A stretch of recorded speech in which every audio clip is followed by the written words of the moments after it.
Jean-Pierre Chevènement a repris ses fonctions au ministère de l'Intérieur ce matin, 4 mois après son accident d'anesthésie. Il était très entouré car chacun voulait figurer sur la photo près du miraculé de la République. Reportage Arnaud Boutet, Jacques Grégor. Il était la vedette du jour, applaudi ce matin par tout le gouvernement. Place Beauvau, c'était le grand retour de Jean-Pierre Chevènement, avec les bises et les cadeaux. Moi, je vous ai rapporté un cornet de fruits. Oui. L'écharpe à rayures n'est pas pour le ministre de l'Intérieur, mais ce dernier affiche quand même un grand sourire. L'émotion des retrouvailles traverse les tables. Visiblement, l'année commence plutôt bien. À 10 h, c'est l'ouverture des grilles. Tous les ministres prennent le chemin de l'Élysée. En tête, un homme vole la vedette au chef du gouvernement, c'est Jean-Pierre Chevènement. Toutes les questions des journalistes sont pour lui, elles concernent son état de santé. Je vais aussi bien que possible, merci. Et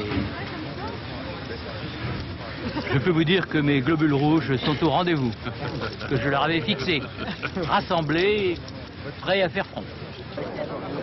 Ces 4 mois d'absence ont mis en lumière tout son poids politique au sein du gouvernement.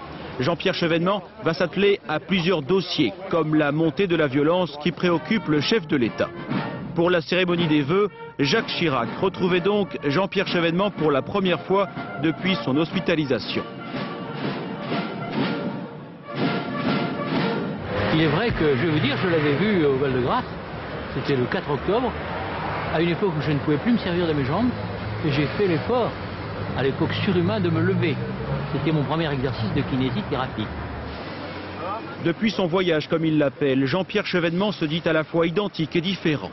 Dans la rue, l'homme attire les regards et les objectifs. Il le sait, alors il en joue, non sans humour. Vous allez vous faire mal, vous allez vous faire mal, donc regardez vers quoi vous reculez. C'est le goût.